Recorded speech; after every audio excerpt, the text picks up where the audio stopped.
My crazy ex swore she'd destroy everyone I love if I walked away. I was standing in my parents' driveway at 3 in the morning when I saw her car pull up across the street. She didn't get out, just sat there with the engine running and the headlights off, watching the house. My younger sister was asleep upstairs in her childhood bedroom.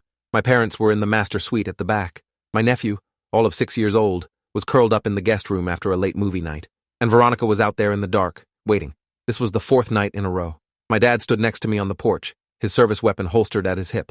He'd been a police officer for 32 years before retiring last spring. He knew what we were dealing with. He'd seen cases like this before, knew how they could end. He put his hand on my shoulder and said we should call it in again, get another report on file. I nodded, but I couldn't take my eyes off that car. Couldn't shake the feeling that tonight was different, that she wasn't just watching anymore, that she was finally ready to do what she'd been promising to do for the past 3 months. I met Veronica Ashford 18 months ago at a charity fundraiser for the Children's Hospital where I worked as a pediatric nurse.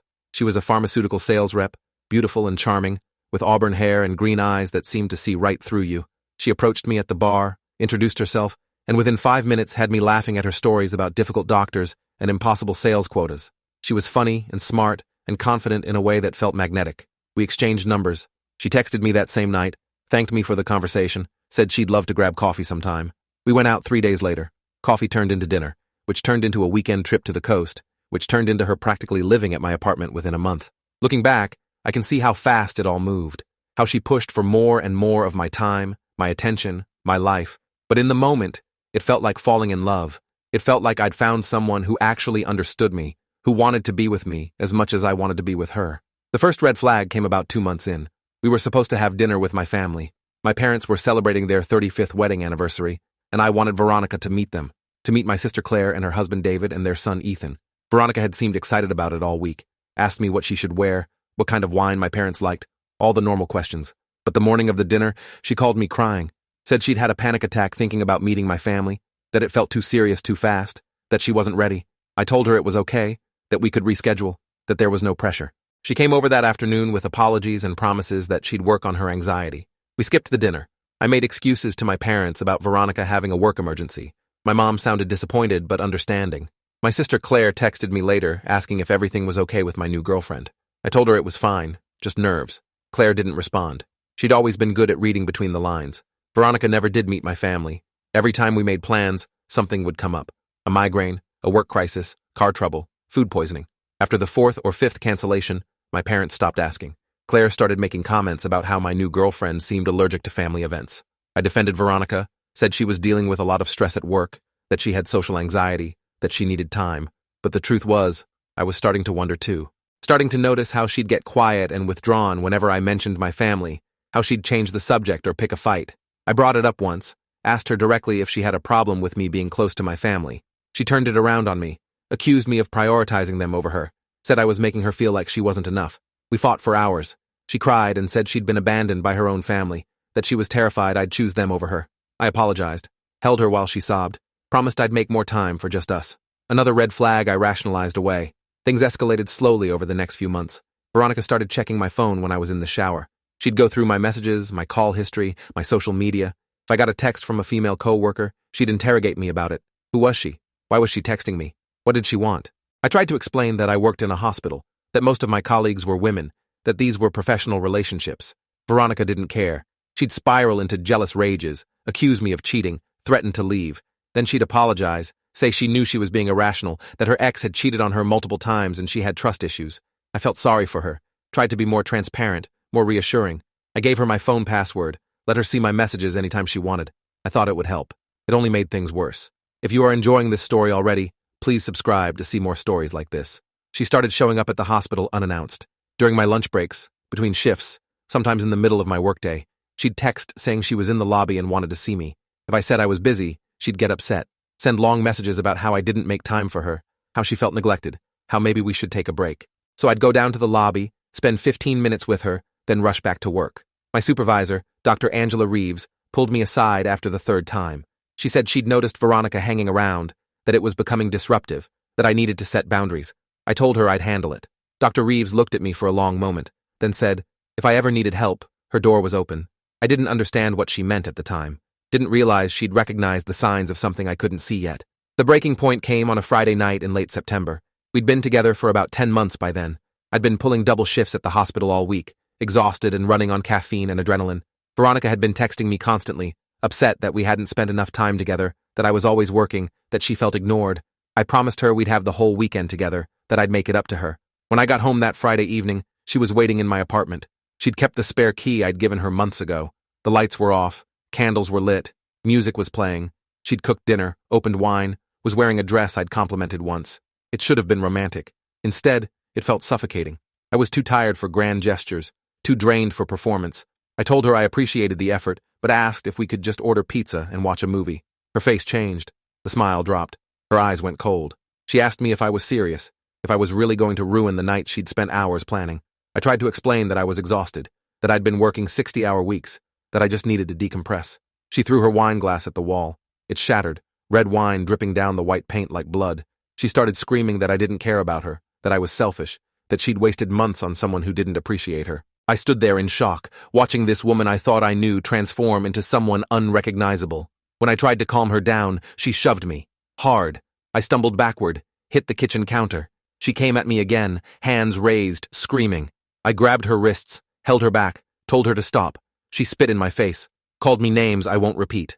Then suddenly, she collapsed, dropped to the floor and started sobbing, said she was sorry, that she didn't know what came over her, that she loved me so much it scared her, that she couldn't handle the thought of losing me. I should have ended it that night, should have told her to leave, to get help, to never come back. But I didn't.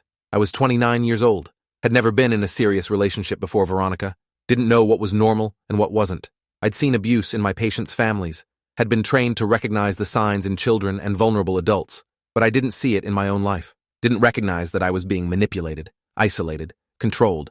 So I helped her off the floor, let her apologize, let her promise it would never happen again. We cleaned up the wine and broken glass together, ordered pizza, pretended everything was fine, but something had shifted in me. Some small part of my brain started cataloging incidents, noting patterns, recognizing danger. I just wasn't ready to act on it yet. My sister Claire called me the next morning, said she hadn't heard from me in weeks, that Mom was worried, that they missed me at Sunday dinners. I told her I'd been busy with work and Veronica. There was a long pause. Then Claire said she needed to talk to me about something, that she'd been hearing things from mutual friends, that people were concerned. I asked her what she meant. She hesitated, then said she'd heard Veronica had been posting about me on social media, jealous rants about other women, possessive declarations of ownership. I told Claire she must have been mistaken, that Veronica wouldn't do that. Claire sent me screenshots, posts I'd never seen because Veronica had blocked me from viewing them. Dozens of posts over the past few months, pictures of me with captions like, "Mine forever," and "Don't even think about it, ladies." Comments on posts from my female co-workers calling them names, warning them to stay away. Long rants about how relationships require total devotion, how women need to protect what's theirs. I felt sick reading them, felt stupid for not knowing, for not seeing. I confronted Veronica that afternoon, showed her the screenshots, asked her what the hell she was thinking. She didn't deny it, just shrugged and said she was protecting our relationship, that she'd seen the way other women looked at me, that she had every right to make it clear I was taken. I told her it was inappropriate, embarrassing, that she'd made me look like I was in some kind of hostage situation. She laughed, actually laughed, said I was being dramatic, that this was what real love looked like, that if I had a problem with her being devoted to me, then maybe I didn't actually love her. I told her I needed space, that this wasn't healthy, that we should take a break. Her expression went dead. She stepped closer to me, voice dropping to a whisper. She said if I tried to leave her, she'd make me regret it, that she knew where my parents lived, where my sister worked, which school my nephew attended, that she'd destroy everyone I loved if I walked away. Then she smiled like she'd just told a joke and asked what I wanted for dinner. I didn't sleep that night. Lay in bed next to Veronica while she snored peacefully, my mind racing, trying to figure out if she'd been serious, if she'd actually threatened my family, trying to decide what to do. I called in sick to work the next morning, waited until Veronica left for her sales calls, then packed a bag. I took my important documents, my laptop, enough clothes for a week. I left my key on the counter with a note that said I needed time to think, that I'd be staying with my parents, that she shouldn't contact me. I drove the 45 minutes to my parents' house in the suburbs, showed up on their doorstep at 10 in the morning looking like I hadn't slept. My mom took one look at me and pulled me inside, made coffee, sat me down at the kitchen table, asked what was wrong. I told them everything. The jealousy, the controlling behavior, the social media posts, the threat. My dad, retired police officer Raymond Foster, listened without interrupting. When I finished, he asked if I had any documentation. I showed him the screenshots Claire had sent. He studied them, jaw tight. Then he said, we needed to be smart about this, that threats like that couldn't be ignored, that women could be just as dangerous as men when obsession took hold. He told me about a case he'd worked years ago, a female stalker who'd killed her ex-boyfriend's new girlfriend because she couldn't handle the rejection. Said these situations required careful handling, legal protection, documented evidence. My mom, a former social worker named Patricia, agreed. She said I should file a police report, get a restraining order, make sure there was an official record of Veronica's behavior. I felt embarrassed, like I should be able to handle this myself. Like admitting I needed help meant I was weak. My dad must have seen it on my face because he said there was no shame in protecting yourself from someone unstable. That gender didn't matter when it came to abuse and threats. I filed a police report that afternoon at the local precinct. The officer who took my statement was a woman in her 40s named Officer Diana Murphy. She'd been on the force for 18 years and had seen everything. She listened to my story, looked at the evidence, asked detailed questions about Veronica's behavior patterns. She was professional and non-judgmental, treated me like she would any other victim. She explained that while the threat wasn't specific enough yet for criminal charges, it was enough for a restraining order. She helped me fill out the paperwork, explained the process, gave me resources for domestic violence support. As I was leaving, she said something that stuck with me. She said the most dangerous time in these situations is when the abuser realizes they've lost control, that I needed to be vigilant, to take every precaution, to trust my instincts. I thanked her and left feeling both validated and terrified. Veronica started calling within an hour of me filing the report. 14 missed calls in 30 minutes. Then the texts started. At first they were apologetic, saying she was sorry, that she'd overreacted, that she loved me and wanted to work things out.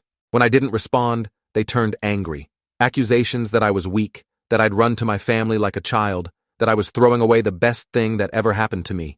Then they turned desperate. Promises to change, to get help, to be better. Then threatening, saying she knew I'd filed a police report, that I'd made a huge mistake, that I'd regret betraying her. I screenshot every message, forwarded them to Officer Murphy. She called me back within 20 minutes, said this was escalation, that I needed to block Veronica's number, to have no contact whatsoever. I did. Blocked her number, her social media accounts, her email. Thought maybe that would be the end of it. It wasn't. Veronica showed up at my parents' house 2 days later. I'd just gotten home from my shift at the hospital, was walking up the driveway when I saw her car parked on the street. She got out when she saw me, started walking toward me, calling my name, saying she just wanted to talk. My dad came out onto the porch, told her she needed to leave, that she was violating the restraining order that had been issued that morning. Veronica ignored him, kept walking toward me, reaching for me. I backed away, told her to stop. She started crying, begging, saying she couldn't live without me. My dad called the police. Veronica finally seemed to register what was happening. She looked at me with such hatred that I actually felt cold. Then she said the words that still haunt me. She said my family would pay for this, that she'd make sure they suffered, that I'd watch everyone I loved fall apart and know it was my fault. Then she got in her car and drove away before the police arrived. Officer Murphy responded to the call. She took our statements, documented Veronica's violation of the restraining order, put out a warrant for her arrest. She also recommended we install security cameras around the property, keep doors locked, vary our routines. She said Veronica's behavior was classic stalking escalation, that the specific threat against my family elevated the danger level significantly. My dad had already ordered cameras online. They arrived the next day. We spent the afternoon installing them, covering every angle of the property. My sister Claire came over with David and Ethan. She was scared, wanted to know what they could do to protect themselves. My dad suggested they stay with us for a few days, just until Veronica was arrested and things calmed down. Claire agreed, so our family home became a fortress. 5 adults and 1 child, all on edge, all waiting for something to happen. Veronica was arrested 3 days later at her apartment. She'd ignored multiple calls from the police to turn herself in. They had to go in with a warrant. According to Officer Murphy, who called to update me, Veronica had covered her apartment walls with pictures of me. Photos I didn't even know existed, taken from a distance, at work, at the grocery store, walking to my car. She'd been following me for months without my knowledge. They also found notebooks filled with detailed notes about my schedule, my family's addresses and routines, my co-workers' names and shifts. A stalking kit. The district attorney, a stern woman named Linda Thornton with 23 years of prosecution experience, decided to charge Veronica with stalking, harassment, and terroristic threats. She called me in for a meeting, explained that the evidence was strong, that she was confident we could get a conviction, but she warned me that Veronica would likely make bail, that I needed to stay vigilant, that restraining orders were just paper and couldn't physically protect me. I knew that, but hearing it from the DA made it more real somehow. Veronica made bail the next morning. $50,000, posted by her parents who apparently believed their daughter was the victim of a vindictive ex. She was fitted with an ankle monitor as a condition of release, ordered to stay at least 500 feet away from me and my family. But the first thing she did after her release was create new social media accounts under fake names. She started posting about me again, calling me a liar, saying I'd manipulated the police, that she was the real victim. She claimed I'd abused her, gaslit her, destroyed her reputation and career. People who didn't know the full story started commenting in support of her. My co-workers started receiving messages from anonymous accounts asking if they knew what kind of person I really was, sharing twisted versions of our relationship. Dr. Reeves called me into her office, said HR had received complaints about me, allegations of harassment from someone claiming to be Veronica's friend. I showed Dr. Reeves everything, the police reports, the restraining order, the evidence of Veronica's stalking. She believed me immediately, said the hospital would support me fully, that they'd ignore the false complaints. But the damage was done.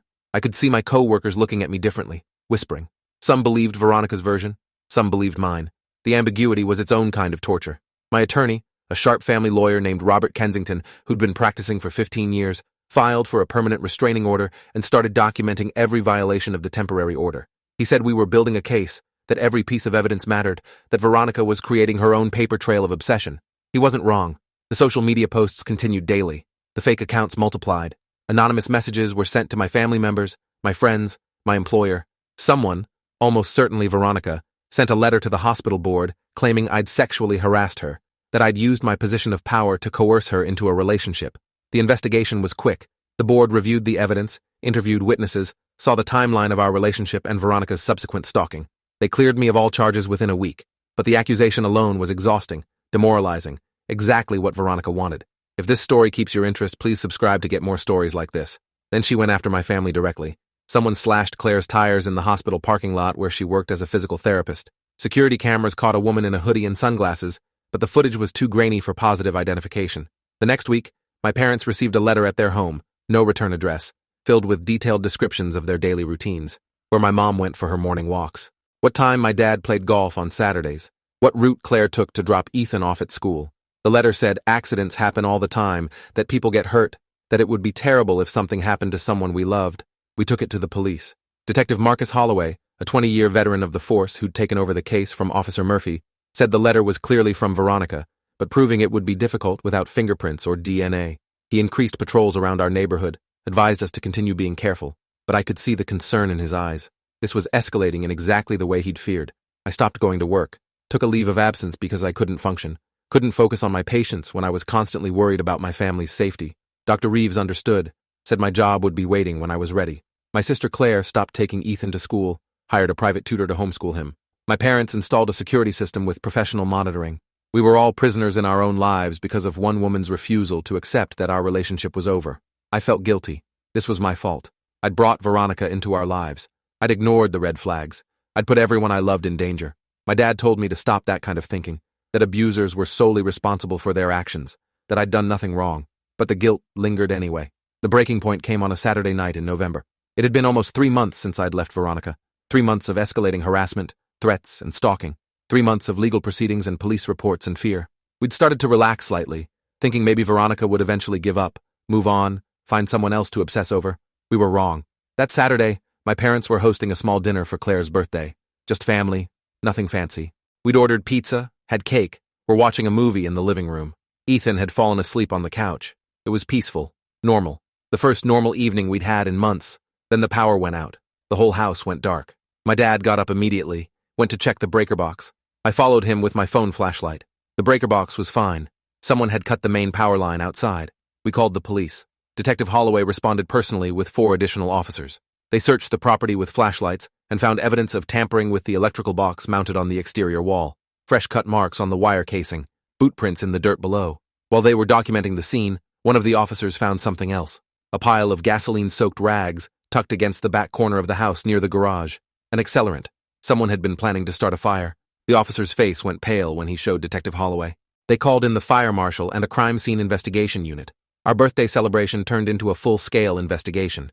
The fire marshal, a stocky man named Chief William Davies with 30 years of experience, said based on the placement of the rags and the cut power line, someone had been planning arson, likely timed for when the family would be asleep and the smoke alarms wouldn't work without power. We'd interrupted the plan by staying up late for the birthday celebration. Detective Holloway pulled me aside. He said they had enough evidence to arrest Veronica on attempted arson and attempted murder charges. The boot prints matched her shoe size. Security cameras had caught a figure in dark clothing approaching our property around midnight. The angle was wrong for facial identification, but the build and gait matched Veronica. Plus, her ankle monitor had mysteriously malfunctioned earlier that evening, claiming technical difficulties, giving her a window to leave her apartment without triggering alerts. The monitoring company was already pulling the data, but Detective Holloway said the timing was too convenient to be coincidence. He asked if my family had somewhere else to stay for the night while they processed the scene. My parents had a friend with a vacation rental on the coast. We packed bags and drove there at 2 in the morning, exhausted and terrified and grateful to be alive. Veronica was arrested at 6:30 the next morning at a coffee shop 3 blocks from my parents' house. She was still wearing the same dark clothing caught on camera. Her car was parked nearby with an empty gasoline can in the trunk. She denied everything, claimed she'd just been out for a morning coffee, that someone must have planted the gas can, that her ankle monitor malfunction wasn't her fault. But the evidence was overwhelming. The DA, Linda Thornton, charged her with attempted arson, attempted murder, stalking, harassment, violation of a restraining order, and terroristic threats.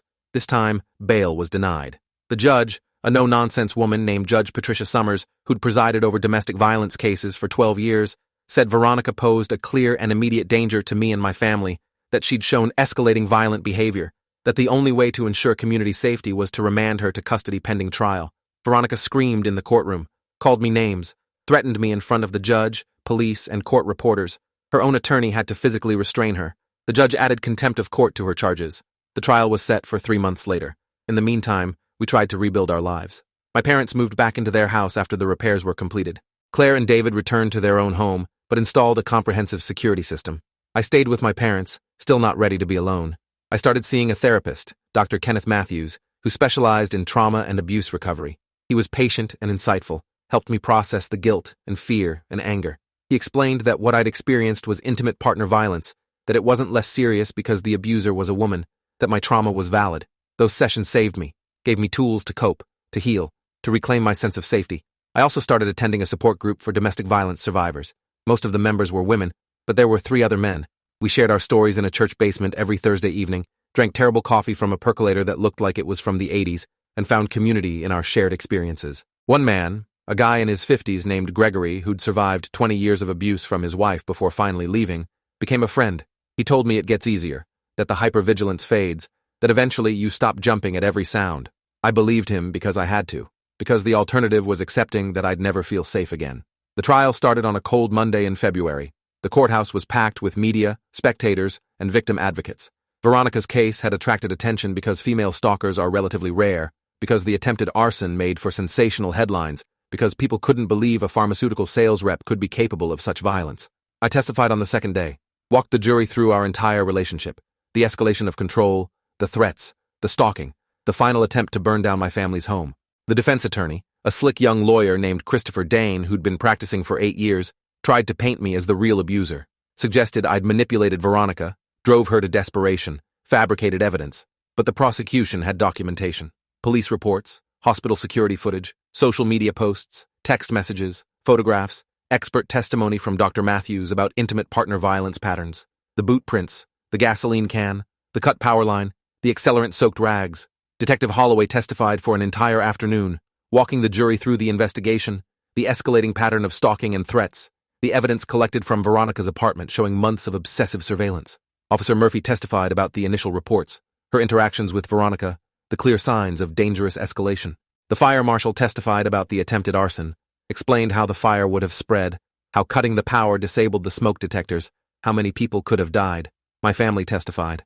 My sister Claire broke down on the stand describing the fear of not being able to protect her son. My mom cried, explaining how violated she felt, knowing someone had been watching her daily walks. My dad, stoic retired cop, had to pause several times while describing finding the gasoline-soaked rags against his house. The defense called Veronica's parents, who testified that their daughter had never been violent before meeting me, that she'd been a loving person who'd somehow been corrupted by our toxic relationship. They claimed I'd turned her into someone they didn't recognize. The prosecution countered with testimony from Veronica's ex-boyfriend, a man named Thomas Whitfield, who'd broken up with Veronica 5 years earlier. He described similar patterns, the jealousy, the surveillance, the threats when he'd tried to leave. He'd gotten a restraining order too, though Veronica had eventually moved on without escalating to violence. The prosecution argued that I'd been unlucky enough to be in a relationship with Veronica during a period when her obsessive tendencies had intensified to dangerous levels. Veronica testified in her own defense. It was a disaster. She couldn't maintain composure, kept breaking into tears, then anger, then accusations. She claimed she'd loved me more than anyone had ever loved anyone, that I'd betrayed that love, that her actions were justified attempts to protect our relationship. When the prosecutor asked her about the attempted arson, she said she'd just wanted to scare me into coming back to her, that she never intended to hurt anyone, that the plan was to set a small fire in the yard and then rescue the family so I'd see how much she cared. Her own attorney visibly cringed. The jury looked horrified. Even the judge raised her eyebrows. The prosecution had her repeat that statement 3 times, making sure the jury understood that Veronica had just admitted to planning arson with the intent to play hero and manipulate me back into a relationship. The jury deliberated for 6 hours. When they returned, the verdict was unanimous. Guilty on all counts. Veronica collapsed in her chair. Her parents sobbed. My family held hands in the gallery. Judge Summers scheduled sentencing for 2 weeks later, remanded Veronica to custody without bail. The prosecution recommended the maximum sentence given the severity of the crimes and Veronica's complete lack of remorse. Defense attorney Dane argued for leniency, claimed mental health issues, said his client needed treatment, not punishment. The judge wasn't swayed. She sentenced Veronica to 15 years in prison for attempted murder, with additional consecutive sentences for the stalking, harassment, and arson charges totaling 22 years. With good behavior, Veronica could be eligible for parole in 18 years. The judge also issued a permanent restraining order prohibiting any contact between Veronica and my family, even after her release. That was 9 months ago. I'm 31 now. I moved back into my own apartment, a new one in a secure building with cameras and a doorman. I returned to work at the hospital, slowly rebuilding my reputation and relationships with colleagues. Dr. Reeves promoted me to shift supervisor, said I'd earned it through my dedication and professionalism, even during the worst of the crisis. I still see Dr. Matthews monthly, still attend the support group. I've started dating again, casually, taking things slowly. I'm open about my past with new people. Figure it's better to be honest up front than let someone discover it later. Some women are scared off by the story. Others are understanding and patient. I'm okay with either reaction. My family is healing too. Claire and David sold their house, moved to a neighborhood with better security and a gated entrance. Ethan, now 7, is thriving in his new school. My parents installed a state-of-the-art security system and adopted a German shepherd named Max, who's trained for protection. My mom jokes that she feels safer now than she did before Veronica, though I can still see the shadows in her eyes sometimes when a car parks too long on their street. My dad checks the cameras obsessively, old cop habits reinforced by trauma. We're all works in progress. Jessica, my current girlfriend of 3 months, knows everything. She's a teacher, patient and kind, with none of Veronica's intensity or possessiveness. She gives me space when I need it, understands when I get anxious about little things like her being late to respond to a text. She's met my family, comes to Sunday dinners, plays with Ethan without trying too hard. My mom loves her. My dad trusts her. Claire says she has good energy. I'm not ready to say I love her yet, not ready to use that word again so soon, but I care about her deeply, and I think eventually I'll get there. She says she's willing to wait, that there's no rush, that healing takes time. I got a letter from Veronica 2 months ago, prison mail, carefully worded to avoid violating the restraining order. She wrote that she was getting treatment, attending therapy, taking medication for a personality disorder she'd been diagnosed with. She said she understood now what she'd done, that she was sorry, that she hoped someday I could forgive her. She didn't ask me to write back, just wanted me to know. I showed the letter to Dr. Matthews. He asked how I felt reading it. I told him I felt nothing. No anger, no sadness, no sympathy, just nothing. He said that was healthy, that indifference was the opposite of love and hate, that it meant I'd truly moved on. I burned the letter. Some people don't deserve space in your head. There are still hard days. Days when I check my rearview mirror too often, when unexpected knocks on my door make my heart race, when I dream about gasoline and flames, and my family's screams. Dr. Matthews says that's normal, that trauma rewires your brain, that hypervigilance is a survival response. He's teaching me techniques to manage it, to ground myself in the present, to distinguish between real threats and phantom ones. It's working, slowly. The nightmares are less frequent. The anxiety attacks are milder. I'm getting better at living my life instead of just surviving it. The support group celebrated my 1-year anniversary of leaving Veronica last month. We had cake, terrible coffee, and stories about our progress. Gregory stood up and said he was proud of me, that watching my journey had inspired him to keep working on his own healing. Others shared similar sentiments. I realized I'd become a reminder to them that escape is possible, that abusers don't always win, that justice sometimes actually happens. It felt good to be that for someone else, to turn my trauma into something that could help others. I'm considering training as a peer counselor, using my experience to support other survivors. Dr. Matthews thinks it's a great idea, says helping others can be part of healing as long as I'm doing it from a healthy place. My job gives me purpose. I still work with sick children, still see families in crisis, still get to make a difference in small ways. A kid's smile after a successful treatment, a parent's grateful tears when their child gets to go home. These moments remind me why I became a nurse, why I do what I do. Veronica tried to take this from me, tried to destroy my reputation and career. She failed. I'm still here, still helping people, still making the world slightly better in my small corner of it. I think about Veronica sometimes. Wonder if she's really getting better, or if she's just saying what the parole board will want to hear in 15 years. Wonder if she'll come after me again when she's released. My attorney Robert Kensington says we'll cross that bridge when we come to it, that a lot can change in 18 years, that I shouldn't waste my present worrying about a future that might never come. He's right, but I'd be lying if I said I wasn't preparing anyway. I know where I'll be living when her parole hearing comes up. I know I'll be there to testify. I know I'll fight to keep her locked up for every single day of her sentence. Not out of revenge, but out of protection. For myself, for my family, for whoever she might target next if she's released too soon. I've learned a lot about myself through this ordeal. Learned that I'm stronger than I thought. That I can survive things I never imagined surviving. That asking for help isn't weakness, but wisdom. That justice, while imperfect, sometimes actually happens. That family is everything. That the people who love you will fight for you even when you can't fight for yourself. That abuse doesn't discriminate by gender. That men can be victims too. That speaking up about it isn't shameful but necessary. That healing is possible even when it feels impossible. That indifference is freedom. Last week, I took Jessica to meet my extended family at a reunion. Cousins, aunts, uncles, the whole crew. They'd all heard about Veronica, about the trial, about everything. Some approached me quietly, said they were proud of me, that they were glad I was safe. Others made awkward jokes, tried to lighten the mood. A few didn't mention it at all, which was fine. I didn't need everyone's acknowledgement or approval, just their presence, their normalcy, their reminder that life continues beyond trauma. Jessica fit right in, laughed at my uncle's terrible puns, played volleyball with the younger cousins, helped my aunt with the barbecue. Watching her interact with my family, seeing how naturally she belonged, I felt something shift. Hope, maybe. The possibility of a future that isn't defined by my past. My sister Claire pulled me aside at the reunion, asked how I was really doing. I told her the truth, that I was okay. Not perfect, not healed completely, but okay. She hugged me and said, that was enough. That okay was pretty damn good considering everything. She told me she was proud of me, that she'd been terrified she was going to lose her little brother, that seeing me happy again was the best gift I could give her. I hugged her back and promised I wasn't going anywhere, that Veronica hadn't won, that our family was stronger than one person's obsession. That night, lying in bed, I thought about how far I'd come. From that first Friday night when Veronica threw the wine glass, to the moment I finally left, to the terror of the attempted arson, to the trial, to now. 9 months since sentencing.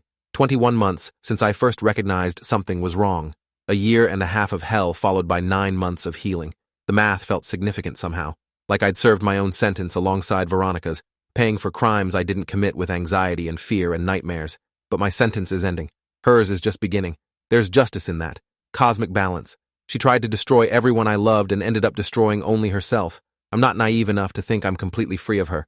Veronica will exist in my memories, in my moments of hypervigilance, in the security cameras I'll always have, in the caution I'll always exercise with new relationships. She changed me in ways I can't undo, but she didn't break me, didn't win, didn't succeed in making me as obsessed with her as she was with me. I walked away and built a new life, found peace, found love again, found myself again. That's my revenge.